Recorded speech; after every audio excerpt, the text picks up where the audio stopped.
This is an ongoing search and rescue incident, but I can confirm that at the time of making this statement, tragically, there have been 4 fatalities. It would be inappropriate, Mr. Speaker, for me to go into further detail at this time. There is a multi-agency response to this terrible tragedy. His Majesty's Coast Guard, the RNLI, South East Coast Ambulance, the Ministry of Defence, Police and Border Force, together with French vessels and commercial fishing vessels and contractors at Western Jetfall, have responded. This morning, Mr. Speaker, I have spoken to Border Force officials based at Dover, Manston, and involved in the search and rescue effort. I've also spoken to my French counterpart, the Interior Minister, Gérald Darmanin. A full statement will be provided to the House in due course once the facts have been fully established and the necessary investigative work completed.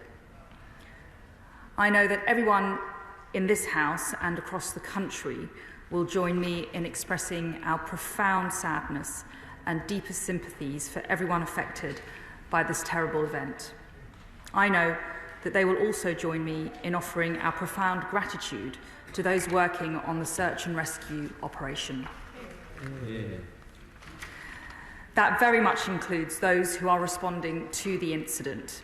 Commander Dan O'Mahony and his team are working tirelessly with military colleagues and other partners, day in and day out, to try to prevent this type of tragedy. They are undertaking immensely difficult work, and we should all be extremely grateful to them. Mr. Speaker, these are the days that we dread. Crossing the Channel in unseaworthy vessels is a lethally dangerous endeavour. It is for this reason, above all, that we are working so hard to destroy the business model of the people smugglers, evil, organised criminals who treat human beings as cargo. As the Prime Minister told the House only yesterday, it is not cruel or unkind to want to break the stranglehold of the criminal gangs who trade in human misery and who exploit our system and our laws. He was right. This morning's tragedy, like the loss of 27 people on 1 November day last year, is the most sobering reminder possible of why we have to end these crossings. We recently agreed the largest ever small boats deal with France, with more boots on the ground patrolling their beaches, UK and French officers working together in both countries. The Calais group of Northern European nations works to disrupt trafficking and smuggling all along the migration route and has set an ambition for a UK-EU-wide agreement on migration. And since 2015, we have welcomed 450,000 people here from all across the world via safe and legal routes, making these dangerous crossings totally unnecessary. But it was evident that we had to go much further, which is why the Prime Minister announced a new package yesterday. It includes a new, permanent, unified, small boats operational command, bringing together the military, civilian capabilities, and the National Crime Agency. It will coordinate intelligence, interception, processing, and enforcement using advanced technology, including drones. We are adding more than 700 new staff and doubling the funding for the NCA to tackle organised immigration crime in Europe. The Prime Minister announced yesterday a new agreement with Albania. For the first time, Border Force officers will be embedded in Tirana Airport, helping to disrupt organised crime groups and people smugglers, risking people's lives unnecessarily.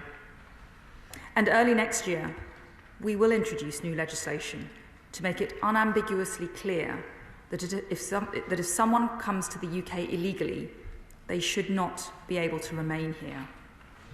Instead, they can expect to be detained and swiftly returned either to their home country or to a safe country where their claim for asylum will be considered.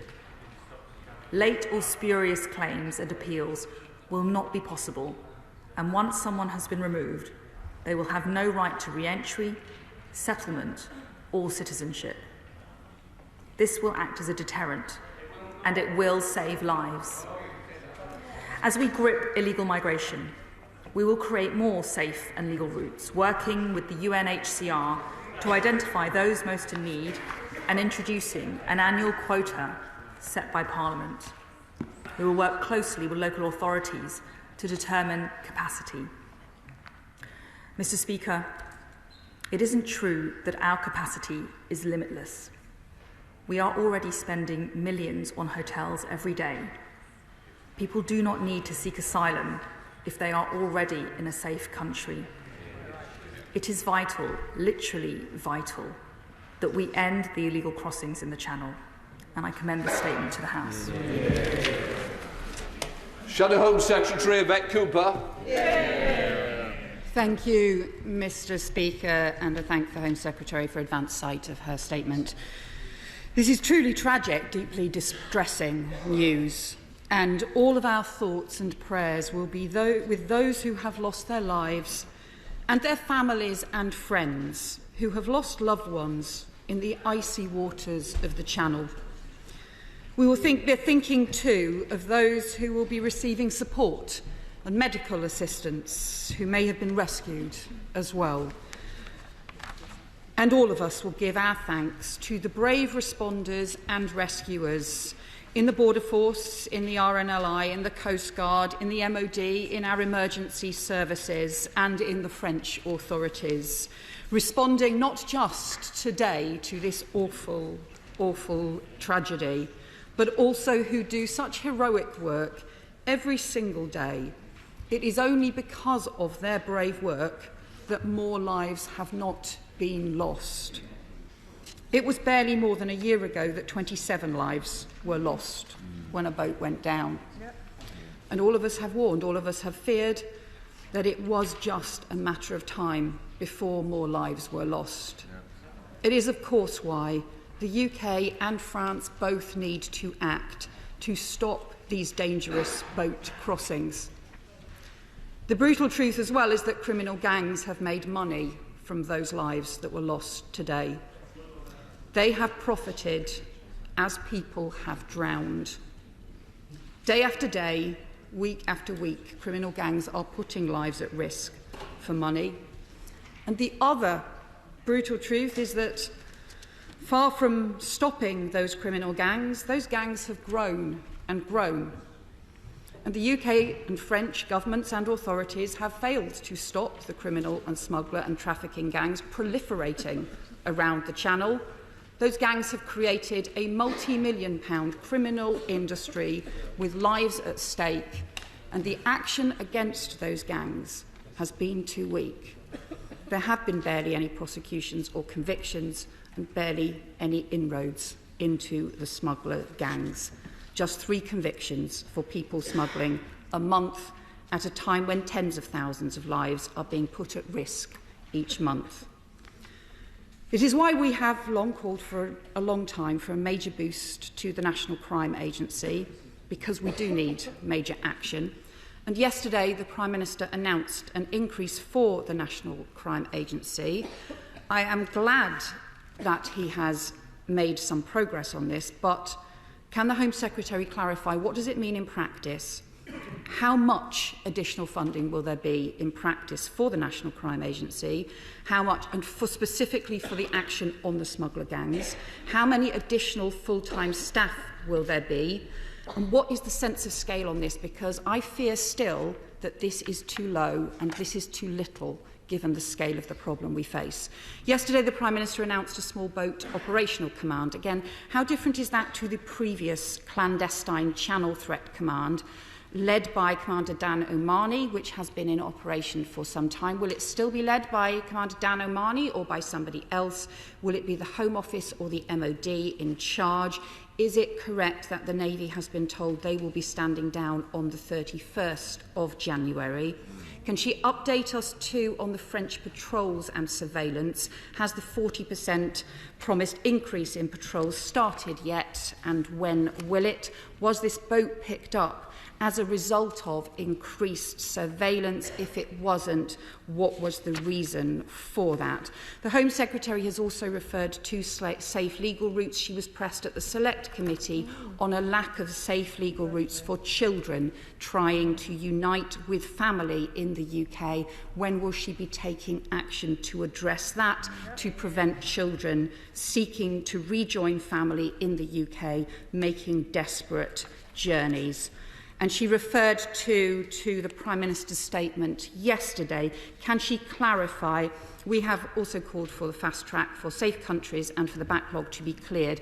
The Prime Minister said he had set a personal target of 117,000 cases to be cleared by the end of next year. Number 10 later said that target was 92,000. Could she again confirm which of those it is? The responsibility for the lives that have been lost in the Channel lies with the criminal gangs. They need to be caught, they need to be prosecuted, they need to be jailed for the loss of life in the cold sea, and we need comprehensive action. We gathered in this House just over a year ago to lament the loss of 27 lives. None of us want to do so again. None of us want to be here again. That's where we need action before more lives are lost in peril on the sea. Thank you, Mr. Speaker. Well, today is a day to demonstrate our sympathy for the victims and the families of this deadly and tragic incident. It is a day to express gratitude to our hard-working emergency services, border force and search and rescue and MOD colleagues who at this moment are conducting an operation in the Channel in very difficult and challenging circumstances. The Honourable Laney mentions a few points, and I want to respond to some of those in detail. The Small Boats Operational Command is going to be a new operational command that the Prime Minister announced yesterday as part of our plan to go further on the action that we will take to stop the boats crossing the Channel. This means that we are setting up a new HQ, the Small Boats Operational Command in Border Force, to bring our channel and processing operation under a single Home Office command with military support for specialist planning and operational advice. As part of this, we will bring in new air and maritime capabilities, including new drones, land-based radar, fixed-wing aircraft, and more. And we will be more than doubling our current permanent staffing levels, with 100 new staff at HQ and over 600 new operational staff based at Dover. That's a sign that we are strengthening our resolve, we are strengthening our will, and we are strengthening our efforts to do whatever it takes, as the Prime Minister has pledged, to stop the boats crossing the Channel. It will improve our intelligence and information sharing with the French. It will improve and build on the cooperation that we have with partners in France. The deal that we signed last month with colleagues in France is a big step forward in our cross-channel cooperation, for we share a common challenge. And that new arrangement will see more dangerous and unnecessary crossings being prevented. Last year, our joint efforts prevented over 23,000 unnecessary journeys. To date, this year, that number is 31,000. That in itself is insufficient, but it's a step in the right direction, and the agreement that we have struck afresh with the French will go further to enhance our joint working. She mentions safe and legal routes. Since 2015, we have made it possible for 450,000 people to come here via safe and legal routes. That's a record of which I am immensely proud. Those are people who have come from countries like Ukraine, from Syria, from Afghanistan. They're people who have come from all over the world, directly from places of danger, including via the UK resettlement scheme, where people have been selected by the UN refugee agencies from countries including Ethiopia, Iraq, Sudan, Eritrea, Somalia, South Sudan, and Yemen. And so we will extend safe and legal routes once we have dealt with the appalling people smuggling gangs risking people's lives, as we have seen this morning. And lastly, she talks about our track record on this issue. This government won't stop until we have seen progress, until people understand that taking this lethal journey is not safe, it is not lawful, and it will not lead them to a better life in the United Kingdom.